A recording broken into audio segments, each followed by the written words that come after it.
Given that the time is 1:02 and the admittance is starting to slow down a little bit, let's go ahead and get started. So, good afternoon again. I'm Jackson Gaspardi, the Director of Member Services. I'll be helping to manage questions for today's office hours. We have our AGM, Henry Herndon, who will be presenting information on the strategic plan update. There is a bit of a preview to this at the fall member meeting, but he'll be able to get into a bit more detail today during this session, and it'll be a great time to have some interactive discussion. So thanks again for joining, and with that, I'll turn it over to Henry. Thanks, Jackson. Good afternoon, all. Thanks for joining us. Yeah, I'm going to talk through the strategic plan, goals, and priorities as they've been adopted by the board and some of the operational projects towards executing on that strategic plan.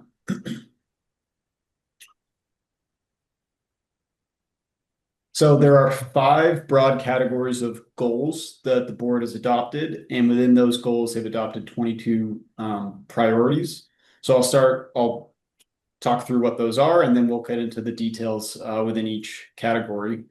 And before diving in, I think really broadly, you could really separate CPCNH's organization into 2 main categories of value. One is, our our relationships with our communities, our members, our customers, and all that goes into that member service. And then there's sort of the business operations and the financial performance. So there's sort of you need one to support the other, and we need to have a healthy balance of the two. So as we go through the strategic plan, we'll sort of be thinking about those 2 spheres being the member service, customer service, and community engagement on the one hand, and then the sort of business operations and finances on the other side. So the first goal is ensure long-term operational sustainability of the organization.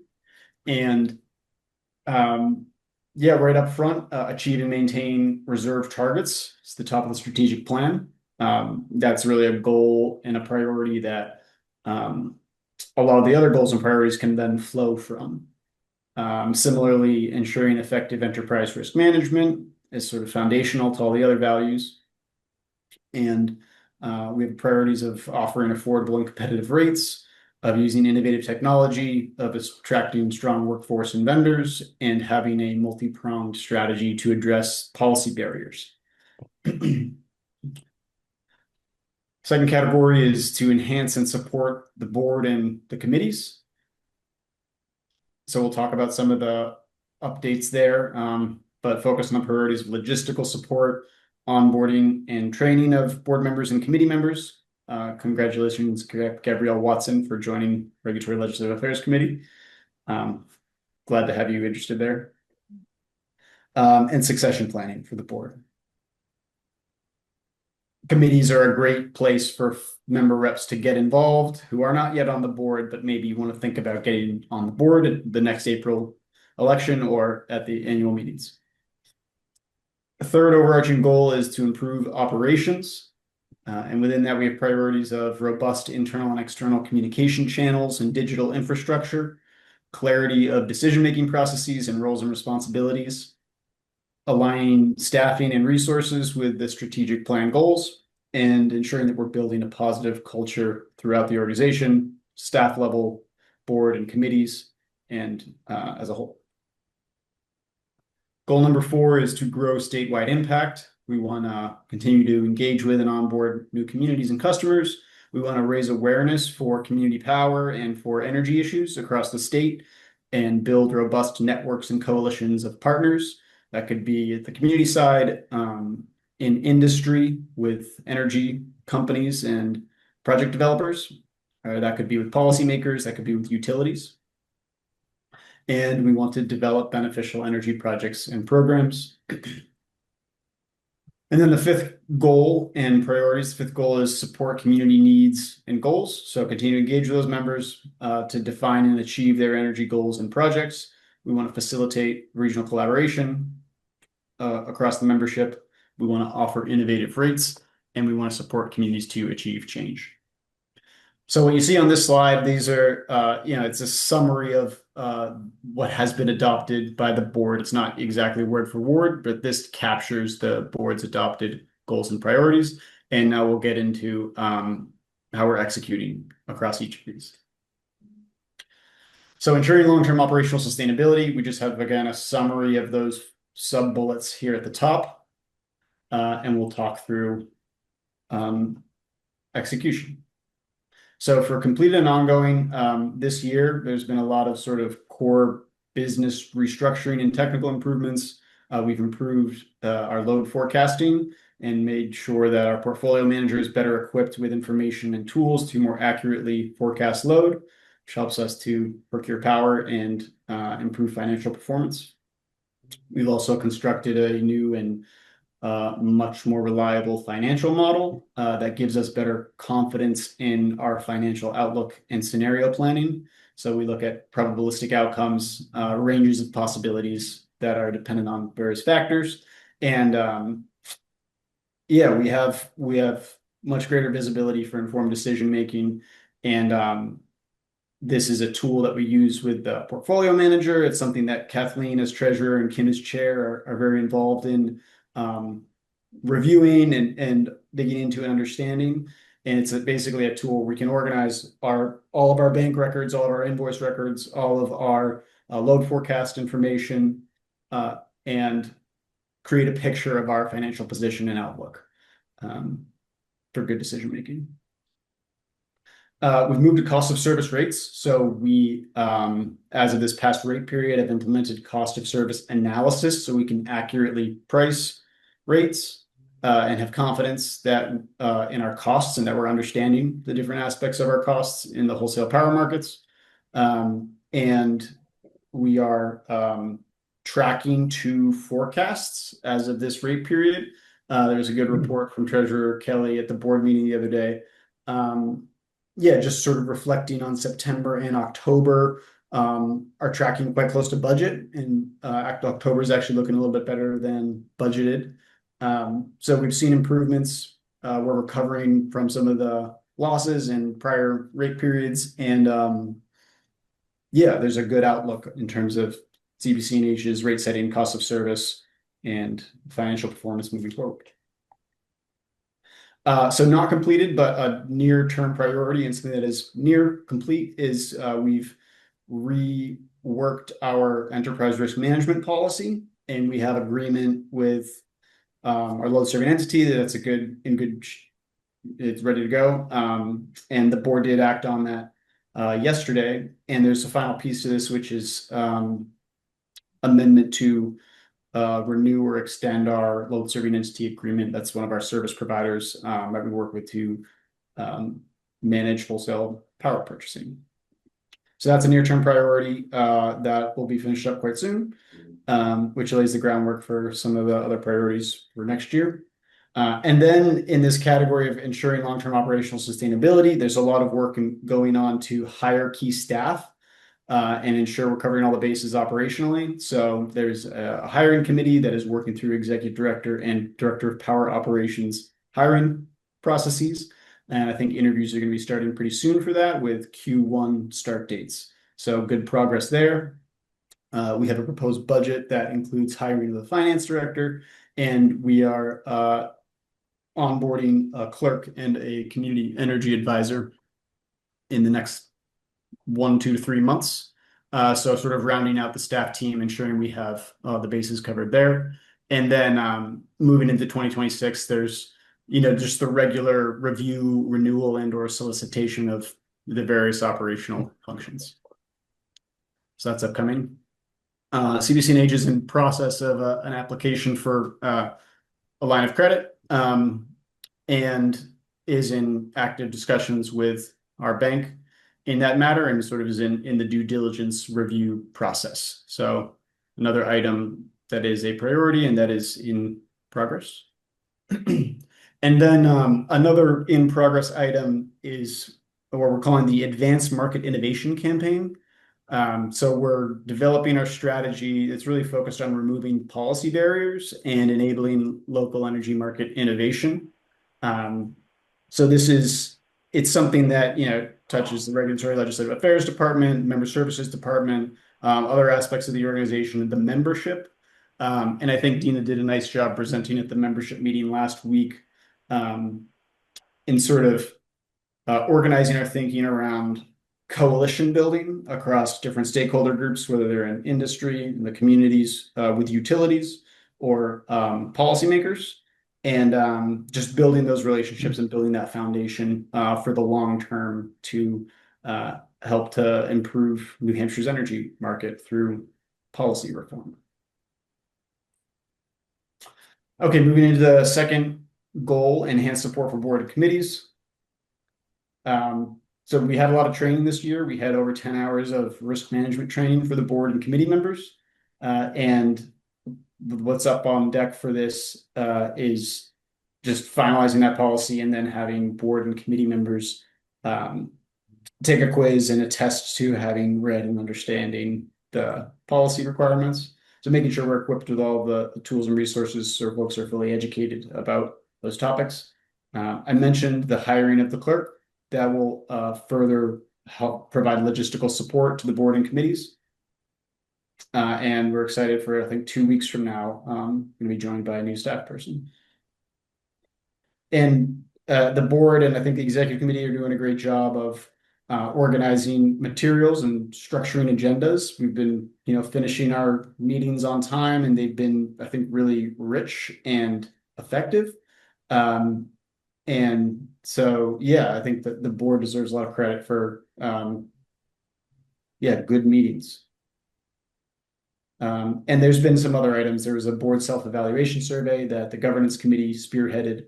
So there's been some good work in sort of organizing and training and assessing at a board level.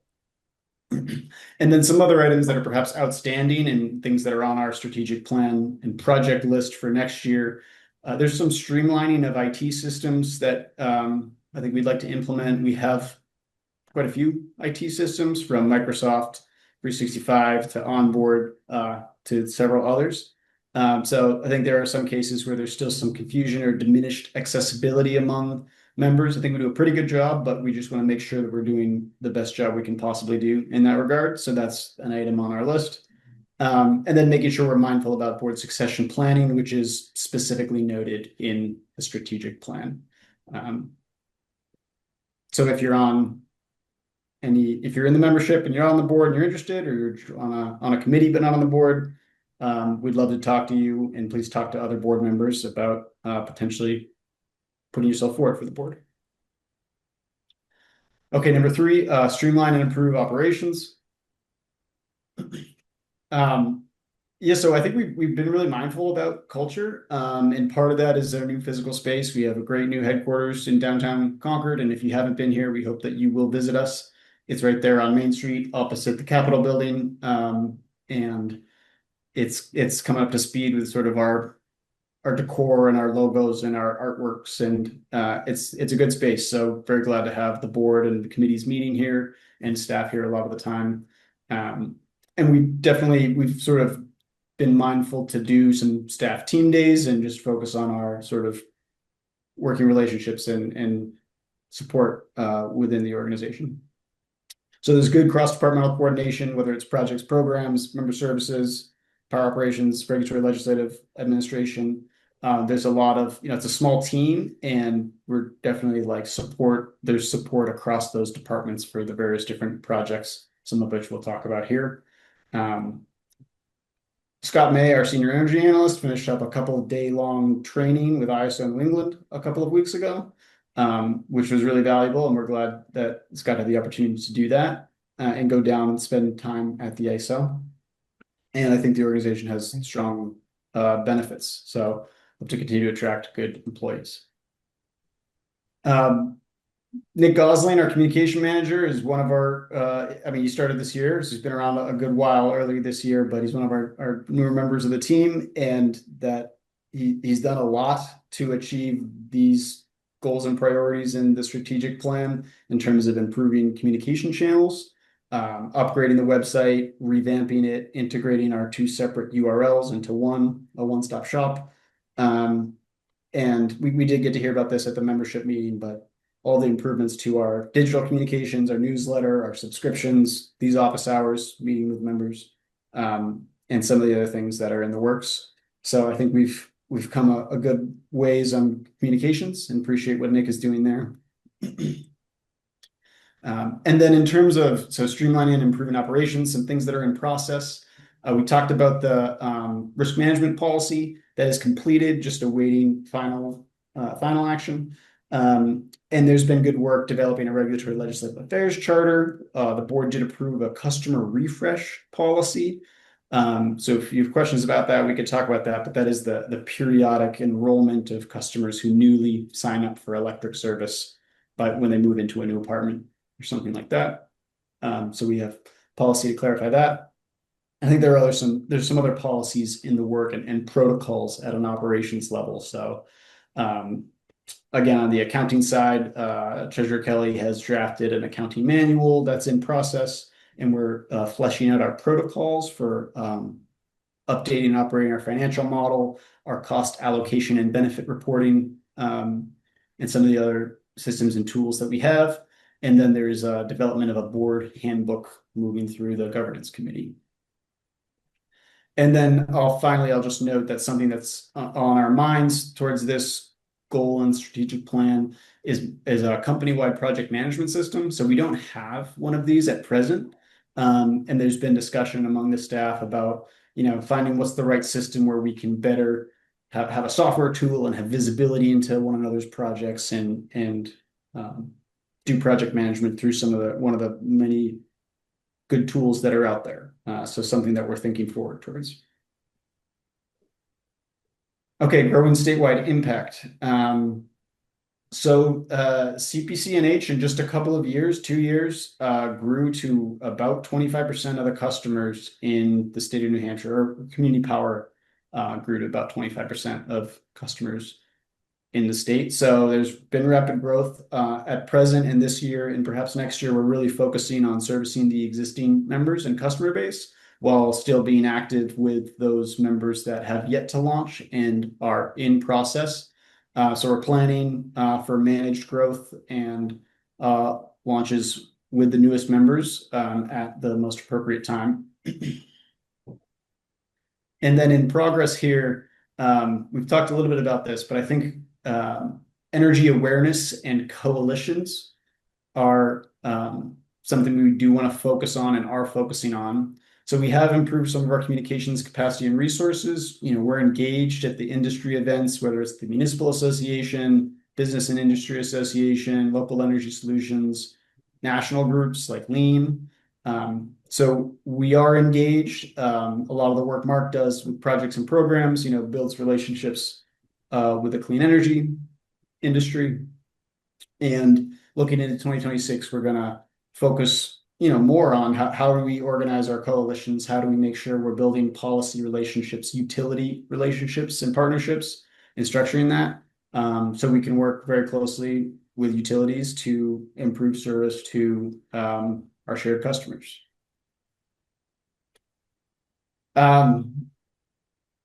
So yeah, the largest solar array is under construction in Warner. And there's going to be an event on I hope I have this date right. Jackson will correct me if it's actually not 11/13. And I think it's not.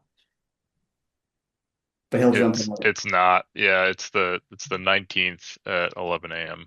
Thank you. So it is 11/19. Pardon the typo there. But we're very excited to have that project under construction and that event a couple of weeks out, and looking forward to 2026 with that community solar project scheduled to come online. And that's, it's really the first of many. So Aspire is another program. And we have put out solicitations for other clean energy projects and are assessing those. So in the years to come, I think there's a lot more in addition to what we've seen in short order with the Poverty Plains 5 megawatt project. So we could perhaps call this category stalled. One thing we have not been successful at is sourcing power for the portfolio from local generators net metering customers, folks who have solar panels on their roofs, or offering innovative rates like time of use rates. So we have the legacy system has certain barriers that block our ability to source power from these customers inside of the community, which is quite frustrating, I think, for some, and also sort of illogical as it is a cost-effective thing to do given the right policy framework, as it reduces our overall load, reduces our cost, reduces what we would otherwise have to buy in the wholesale market or out of state, and ship over the transmission networks. So that's definitely a priority. I think utility partnerships are required to address this, as well as policy reform. So that fits into some of our strategic planning around coalitions and relationships, and how do we engage with the right parties to find solutions to improve the local energy market for the state and make ourselves more energy independent. Okay, and goal number 5, support community needs and goals. One of the things I did want to highlight here that's our completed project is the cost allocation and benefit report. It's our new reporting on all revenues, all costs, and how they are allocated and associated with the different member communities. So that really improves the transparency of our financial reporting and meets certain obligations we have under our contracts with members. So it's a really good tool. And if you're interested in learning more about that, please do reach out to Jackson in the Member Services Department, and he can walk you through those reports, or we can have tutorials or help discuss what they mean and how it could be useful in your discussions locally. I also want to highlight the local option or discretionary reserve programs. Peterborough and Nashua, among others, Cheshire County, have been leaders in this regard, but we do have this local control option where cities and towns can choose to accrue a local energy fund to develop local energy projects and programs, whether that's enhancing energy efficiency offerings locally, or investing maybe municipal clean energy projects. So that is another example of supporting the community needs locally, and we hope that some of those early projects will inspire other towns to have their own innovative offerings. And then in terms of engagement, I think it's fair to say that through the membership, the board, the committees, New Hampshire towns are more active and engaged than they've ever been before in shaping their energy futures.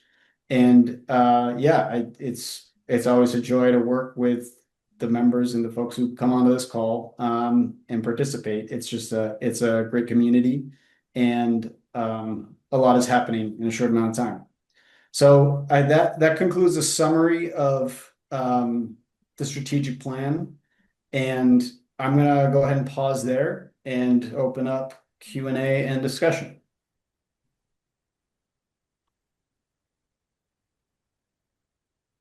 Joe, I see you have a hand up. Go ahead. Yeah, okay. First of all, congratulations, Henry and staff. I think this is really good, very thorough.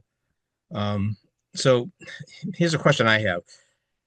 In my mind, and I may be wrong, but in my mind, I think for the next year or two, our residential rates are probably going to be higher than, say, Eversource or Liberty. And I know it's probably buried in here somewhere a little bit, but can you talk to how do we plan to grow when our rates are slightly higher than, say, Eversource or the others? Yeah, that's a good question, Joe. And I'm gonna go ahead and answer. Is my screen share back on? We're still seeing the slides. Okay. You're pulling something else up. So I'm gonna answer your question, Joe, by looking at our historic and forecasted income statements, and then maybe try to speak to that. But so what you have here on the screen is just a history that is highest level of CPCNH's income statements. So 2021 through 2025, which includes actual plus forecast. Our income over time, our costs, and our net income are really our community reserves. So 2021 and 2022, these are startup times. We're talking a couple tens of thousands of dollars, if that, a couple hundreds of thousands of dollars in 2022 during startup. So very lean an enormous amount of volunteer contributions, um, while we, put the organization together and got off the ground. And then moving into 2023 with the launch in April, getting up to scale and actually providing service. And for the 3 quarters we were operational that year, it was about $48 million in income and 40 million in costs for contributions to the reserves of about $8 million. And you can see our rates during these time periods sort of over those years. Moving into 2024 and then into 2025, more scaling, more growth, up to about 93 million in 2024 in income and a little more in costs. So we had slightly negative margins in 2024, slight draws on the reserves on an annual basis there. And you can see the low rates that were provided during that time period. And somewhat similar story perhaps in 2025. After onboarding all those communities in 2024, up to about 162 million in income. And we're forecasting essentially covering our costs and without much contribution to the reserve this year, more or less breaking even. And then what we have on the right of this, I want to use the disclaimer here that this is a forecast. We're using indicative rates based on certain assumptions in our financial modeling from September. This is not to be interpreted as anything that is set in stone. It's somewhat of a benchmark, give or take, from a snapshot in time, given certain assumptions. But what we're looking at in 2025, sort of, you mentioned this, Joe, but we have goals to achieve financial reserves. And that's really the first thing in the strategic plan. And it's the thing that the other things in the strategic plan flow from is our ability to have sustainable operations over the long term by achieving our reserve targets. That can lower our long-term financing costs. That can make us a good counterparty to sign contracts to build energy projects. Those could be beneficial for the portfolio. To do that, we have to build the reserve fund. And during the scaling period, 2024 to 2025, we haven't made progress or really contributed in that reserve area. So 2026, that is a focus. That's a priority. We are looking at setting rates to ensure we generate significant cash liquidity and accrual for community reserves. And so I don't know if that's a direct answer to your question, Joe, but it's just say that we're going to have managed growth to the extent it is reasonable in 2026. We want to maintain and ensure high quality service to all of the existing members. And we want to ensure the possibility of in 2027, 2028, 2029, and beyond, we can continue to expand service to other communities and expand the types of service we're providing, whether that's building energy projects or supporting local energy programs. That's a great answer, Henry. I think pretty comprehensive. The only thing I might also add is, you won't know for certain until rates are set, but there's no doubt that reconciliations, under collections are going to potentially impact certain utility rates, and we'll see how that shakes out in terms of rate advantage or not. But yeah, it's something that we're paying attention to. But I think Henry's overall point is true that the real focus is on maintaining our cost of service, building healthy joint reserves on behalf of our communities to be able to deliver quality services around the board while maintaining reasonable rate competition. I will turn it over to Gabrielle. Hey, thank you. And thanks for the presentation. I really appreciate how you kind of mirrored what's been going on, the progress update with the structure of the strategic plan. That's helpful. And thanks, Joe, for your question, because that's a question that we definitely have been sitting with quite a bit in Tamworth and fielding a lot of questions from members in our community as well about that. So it's a source of it's good that we keep talking about that. It's you mentioned Henry, the customer refresh, and I know I was on the board meeting call yesterday, so I know all about it, but other people may want to know a little bit more, like what are your specific plans for doing that, and what are the options for communities with respect to that, and like why do you do a refresh, and what does it from the customer perspective, how does that show up? is one question. Then I heard some things on the board call yesterday that I didn't quite understand to do with Calpine and something about negotiating a contract with them. And that seems to be sort of in the works. And I guess I'd like to understand that better and what are sort of options if that doesn't come to fruition. Um, and I've got a whole other set of questions, but I won't load them all up. Thank you. Okay, yeah, those are great. So I'll start with a refresh question. So the way the state law and the regulations got written, when somebody moves into a new apartment and calls up Eversource or their utility and signs up for service, instead of getting enrolled in their default community power program, they get enrolled with Eversource. And then the rules say periodically the community power program can request a list of those customers from the utility, send a letter, notice them about it, and then enroll them into the community power program, which is the default for that community. So there's this sort of, it's a little bit of an arduous and costly process just because of the negotiation over the state policy. So that's a practice that CPCNH has done. And in the past, we've just done these regular mailings of new customers and enrolling them into service. The board decided we should have a policy for this. So we put together a policy to just clarify how that works. And so in terms of our plans, we plan to conduct the next refresh in March. So we would mail notices in January, give a 30-day notice period, and then enroll any customers who are sort of new customers, but they haven't joined the community power program as of yet. They would get a letter or a postcard. It would say, Tamworth Community Power is the default in your community. Here's our rate. You have choices. You can opt out or go back to your utility or choose another provider. But if you do nothing, we're your default and we'll enroll you in 30 days. So that's the practice. And because CPCNH paused this practice in 2025, there's a significant number of customers, perhaps 20,000 or more, that are in this category. Just as time moves on and apartments turn over, if you're not doing this process regularly, there's a significant decline in the customer base. So part of the policy is local control, and any individual member may provide guidance to CPCNH about how to conduct refreshes. For example, if the town wanted to provide guidance to say,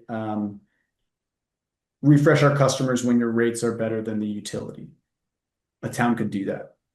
So we've provided for that option.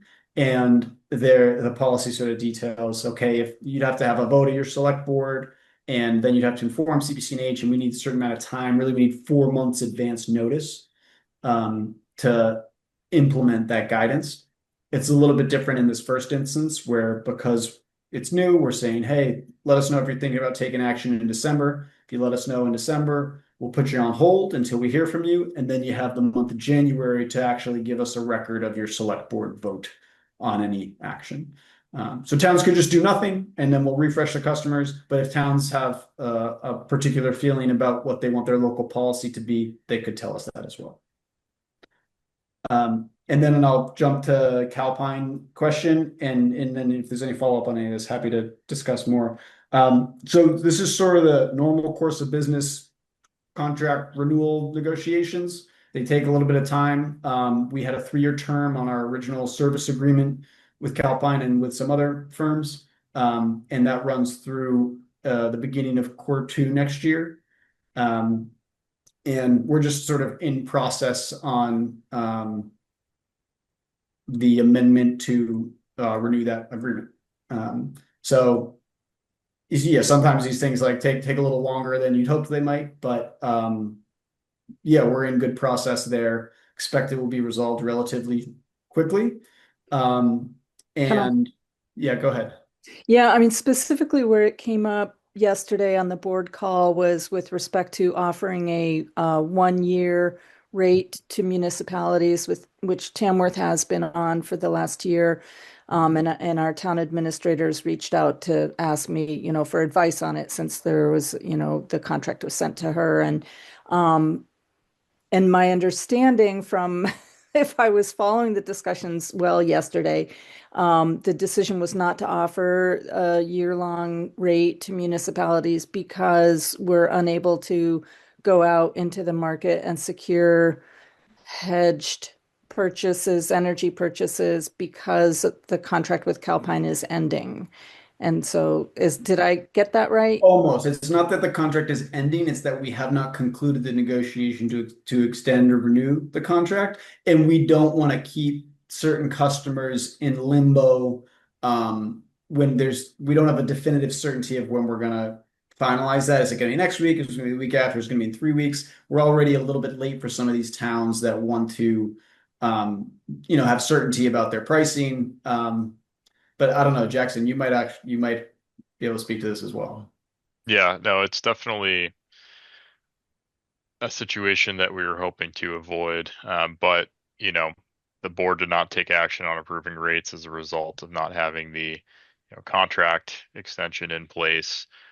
So as a result of that, we're getting in touch, Gabrielle, and coordinating a plan in the background with our key accounts contacts, including Tamworth, and presenting options in light of not being able to offer the contracted rate that we were hoping to offer at this time.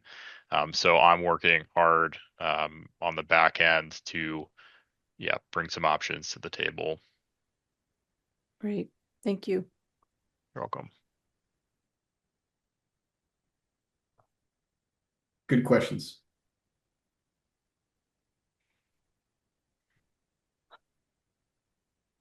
I see Marnie has her hand up. I see Ken from Hopkinton. I see he has his hand up too. Oh, Can you hear me? We can go ahead, Mark. Yeah, sorry. I just wanted to compliment Gabrielle on an amazing job of synthesizing and summarizing that discussion on the extended rates from yesterday. It was a tough one to follow for our newbies.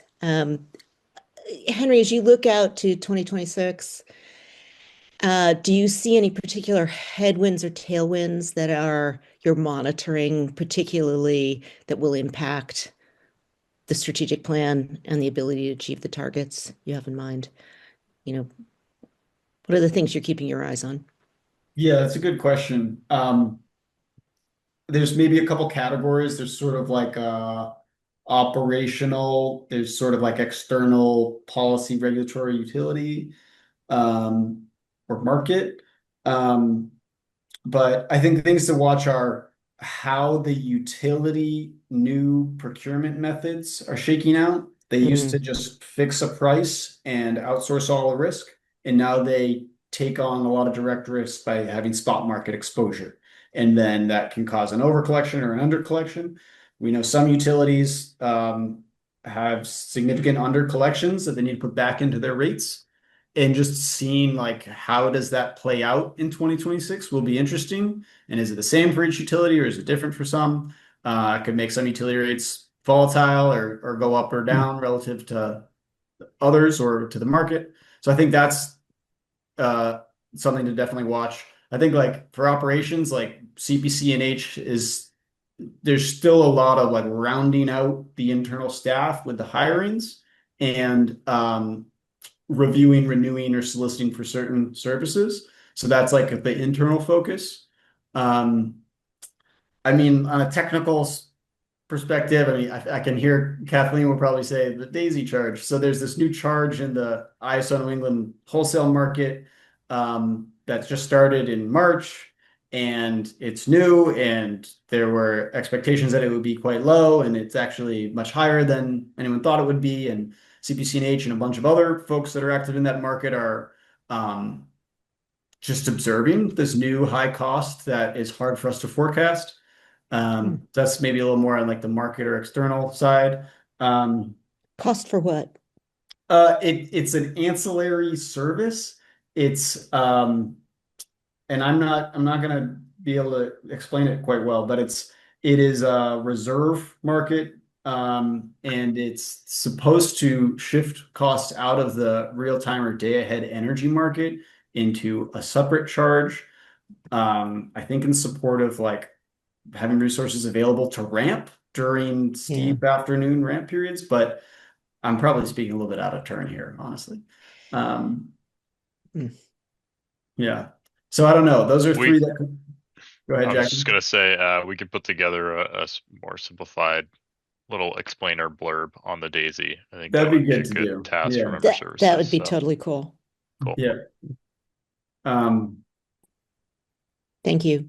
Yeah, I think those are three that come to mind. That's enough, Henry. That's Yeah. enough. Just- Ken, did you have a comment or question? Yeah, it's a question. I guess looking forward, the coalition's administrative costs are fully recovered through our whatever our rate is. I'm wondering how our administrative costs compare to what the utilities included their default rate for their administrative costs. Yeah, that's a good question. Our operating budget as proposed is about $8 million for 2026. I don't know what the utilities are. I do think that CPCNH's administrative cost of default supply is higher than utility administrative cost, and they're just putting out the bid. And I don't know exactly what the administrative cost is in the utilities, but I believe CPCNH's is higher. Do And you, oh, sorry. I was just going to say, do you maybe want to put that in perspective, Henry, with the overall budget? Yeah, it's about 4% of our overall income is operating expense. You said administrative, but our operating administrative expense is about 4, perhaps 5% of total income. and would that include building up the reserves? That would. Okay. No, excuse me. That would not include building up the reserve. The reserve is in addition to that 4 to 5% that I just mentioned. And looking at the utilities, they probably don't need to build up reserves. No, but they do have to. It's not a reserve; it is a reconciliation. So, to the extent that their rate underprices the market, then they have to recover those under collections of those losses in a future period with like a rate adder. But it's not they wouldn't call it a reserve. Okay. Okay. Thank you. Mhm.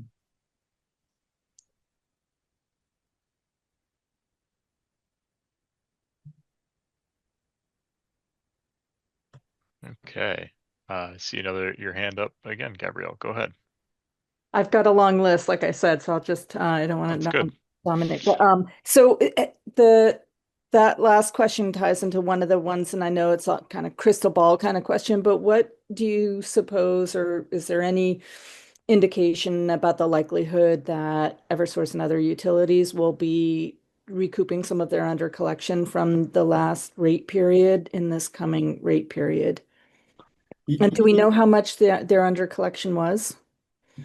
Yeah, so I'll do my best on this, but so I could talk about Liberty and then Eversource maybe a little bit, but I understand that Liberty has perhaps $7 to $8 million in under collection.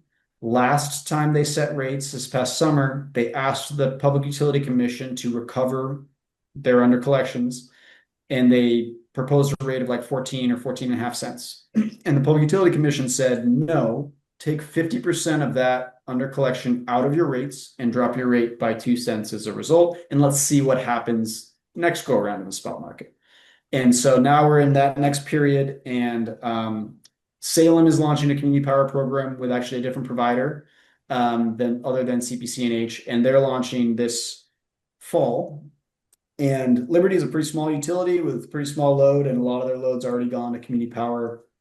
And so they have this growing under collection and more load that was around when they had that under collection that is now gone to community power. But because of this new approach, they still have that loss. So we are expecting Liberty to request to recover all of that or a portion of it, and to recover all of or a portion of that in its rates next period. And then in terms of Eversource, there's like two categories. There's one category that's what we're talking about, sort of setting the proxy rate, playing the spot market, and then maybe being underpriced. There's another category where Eversource had a $7 million under collection. They said in a filing, oh, well, we know what this is. This is just because towns went to community power. And then we went through this regulatory process to uncover, actually, it has nothing to do with towns going to community power. It's there were errors in their load settlement system, and they had basically business system errors that resulted in this loss. So now they are trying to recover that or a portion of that under collection in their residential customer rate. And they have proposed to do that in the next period. I think it's maybe 4 million of the 7 million.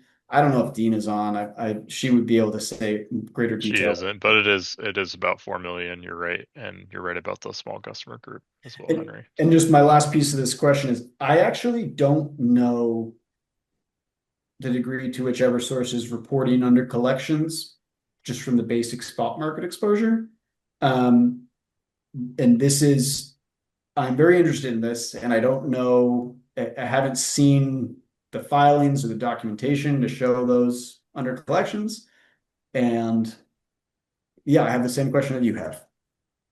Yeah, I think we may get more information, and Dina and Cliff, I know, are keeping a pretty close pulse on this, but we'll have more information as the, rate case or filings start to flow for this next rate setting period. I imagine, between us, the OCA, and other parties, people will be paying attention, and we are entering into a new era for the PUC, and so it will be interesting to sort of track if this market exposure methodology stays in place going forward, or potentially there's a shift to the experiment that they've been implementing. Thanks.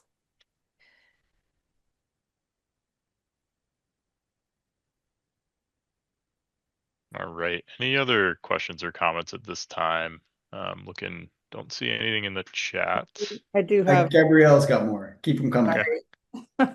So you mentioned you're getting a line of credit, and I'm just wondering if you could talk a little bit about what that's for and how big is it, and just Sure. how that fits into the financial picture.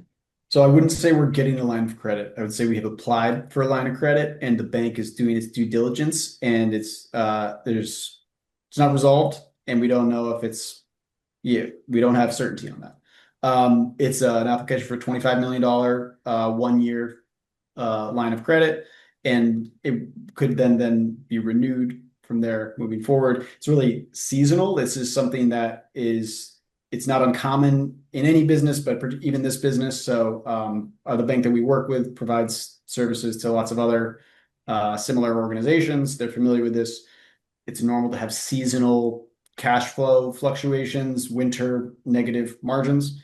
Really, this is to support our upcoming winter cash flow and our renewable portfolio standard costs for compliance year 2025. So the winter costs and then the RPS costs sort of come in Q1, Q2 next year, and the credit would support that. If it's River City, they've been doing this kind of support to CCAs in California for like 12 or 13 years. Yeah, it is River City. And then my last one is also a crystal ball question, which is, what are the prospects for resolving net metering? Yeah, that is a good question. I mean, we know what the problem is. The problem is how utilities report our retail loads to the wholesale market, how they conduct this load settlement process. And rather than accounting for actual local usage patterns or generation, they just use simple averages that sort of lose that in the noise, and it gets sort of lost as unaccounted for energy that's spread across the whole system, as opposed to recognizing this customer that generates power or turns their electric vehicle charger on at 10 p.m. is creating a specific value. So it's a infrastructure or a system that is outside of our control. It's in the utilities control. And I think it's going to take time. I think it's going to take both relationship and coalition building with the utilities and mobilization of the membership statewide on a grassroots basis to engage with their policymakers in preparation for policy change really in 2027, not in the 2026 legislative session, but in the next biennium. And I think what we want to do in 2026 is work with all of the 68 CPCNH member communities, talk about these issues, coordinate to engage statewide with all of our elected officials, help them understand this, and then bring forward legislation in 2027, hopefully in partnership with utilities to make these improvements and try to do this collaboratively and as opposed to adversarially. Yeah, that's my thinking. Would it require getting smart meters installed in homes? I mean, is that part of it? It could. That's one of the barriers. And it's, do you have to then install smart meters in every single home, or can you make an optional smart meter, like an opt-in program, or just for the solar customers? I mean, we have this data is available for anyone who has solar. It's not a matter of the data not being available. It's a matter of we need to access it and use it. But yeah, smart meters are a part of the broader advanced market innovation for sure. Marnie, go ahead. Okay, here's one last question, dumb question from a newbie. The refresh program. Let's say we're in a scenario where rate setting catches up with some of the utilities, their rates are higher, ours are more competitive, and we're back in the game with the refresh program. Is the refresh program limited to new members of that community, or can it reach formerly opted out members of the community to encourage them to reconsider? I suppose it could on an opt-in basis, but we cannot and we do not ever automatically enroll a customer who has previously opted out. So if you've clicked that opt-out button and you left, then you're off of our refresh list and we don't refresh you.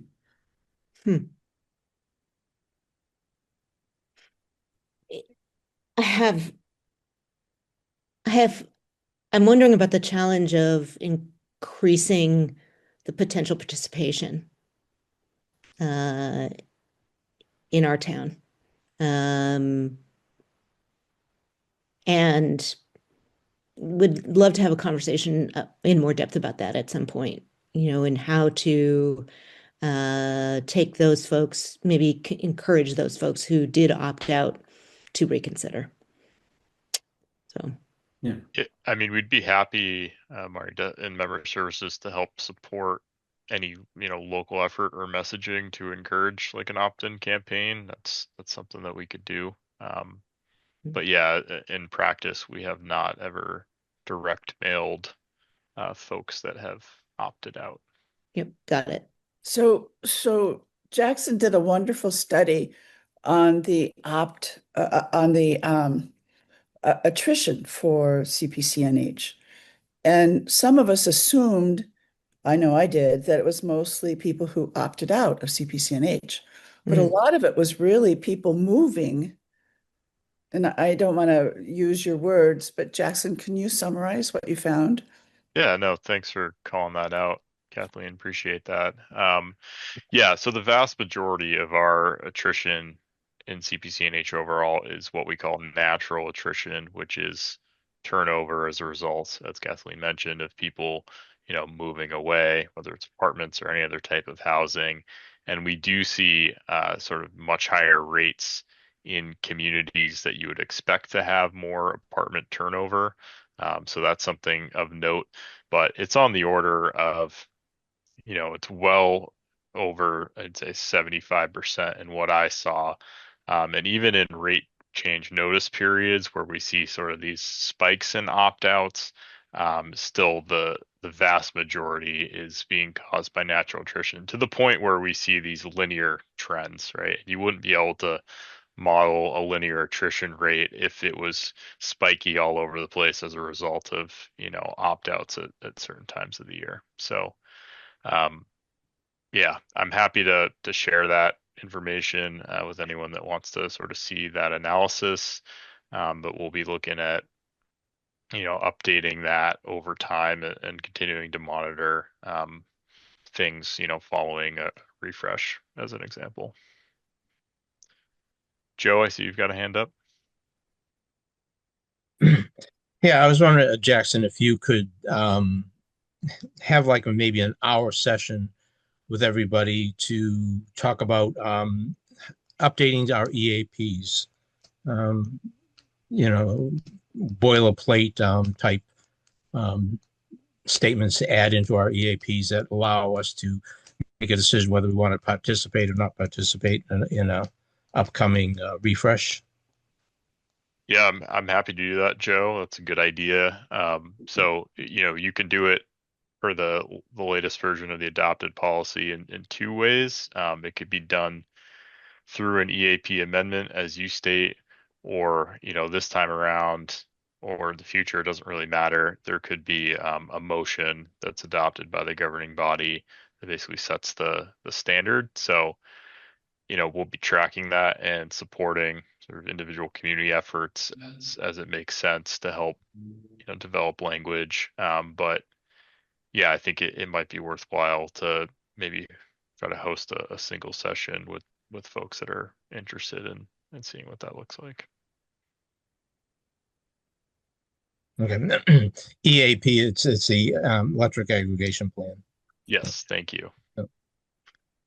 All right, we are coming up on the hour. I did see a nice comment that people can check out in the chat from David Hemingway on the RLOC and how that's actually helpful in terms of the finances going into next year. So you can check that out. But I guess last call for questions or comments. And I agree with Gabrielle, who had to jump, that acronyms are not necessarily our friends, and there's a heck of a lot of them in the energy industry. So try to be good about that. Yeah, great discussion. I appreciate folks participating. Keep up the good work. It's good to see you. Yes, thank you. Take care, all.